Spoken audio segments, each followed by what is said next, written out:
Everyone, welcome back to Sunny Live Show. Thank you so much, guys, for tuning in. Well, guys, I'm back again with the Mzansi Reality TV show, and namhlanje sikhuluma ke ngezingane zesithembu. Hayibo, yaze ya confuse country, guys, yaze ya confuse iSouth Africa beyibuza ukuthi ke kanti kwenzekalani lana umpumele nentombi yakwaMakhanya zikhiphani kanti phakathi kwabo ngoba phela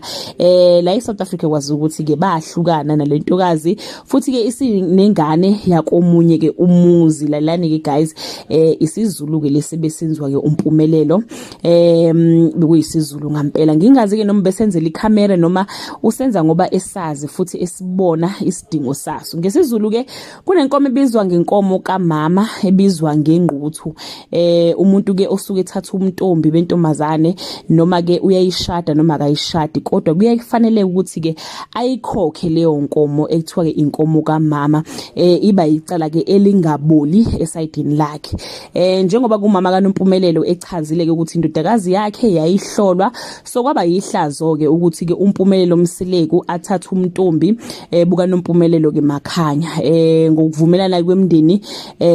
abakubo kwentomazane baye babhala izinto ke abazifunayo ngendodakazi yabo njengoba nibonile ke bephethe imbuzi inkomo eyimali engango 12,000 kanye ke nezinto ezinye ke kade beziphethe bephethe indishi amakesi ogologo ilist kade ibhalwa abantu bakubo kaNompumelelo bebhalela ke ifamily yakubo ke kaMpumelelo Mseleku intombi ke kwaZulu lotsholwa ngeenkomo ezu11 kodwa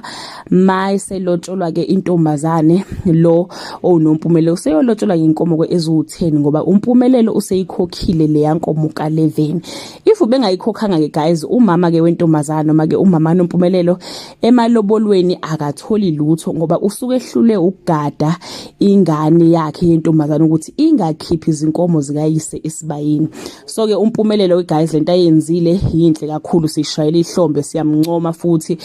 noma engajwayele guys ukunconywa kodwa lokho akwenzile cha kuhle kakhulu ulisusile ke ihlazo wayisusa nenhlamba emndenini wakubuka noMpumelelo kuyathembisa ke futhi ukuthi ke nako baby mama bakhe uzolisusa ke ihlazo ahamba uhlawula ke izingane zakhe lapha kubuka Vuyokazi aphinde ke ayohlawula kubuke kaDireni mase lobola ke seyoba ichoice yakhe guys ukuthi uqala kuphi njoba ishilo ukuthi yena ufuna intombi into azohamba ke ayoyilobola kuqala kunabo bonke lababanye ukuze ke izoba umamkhulu asazi guys leyo makanjani kodwa lokho akwenze namhlanje kuhle kakhulu futhi ke kuyancomeka injalo ke guys indaba that bring us to the end of this video. To leave your comment below bese uyachaza ke wena ukuthi lolu siko lolu uyalwazi yini. Bye.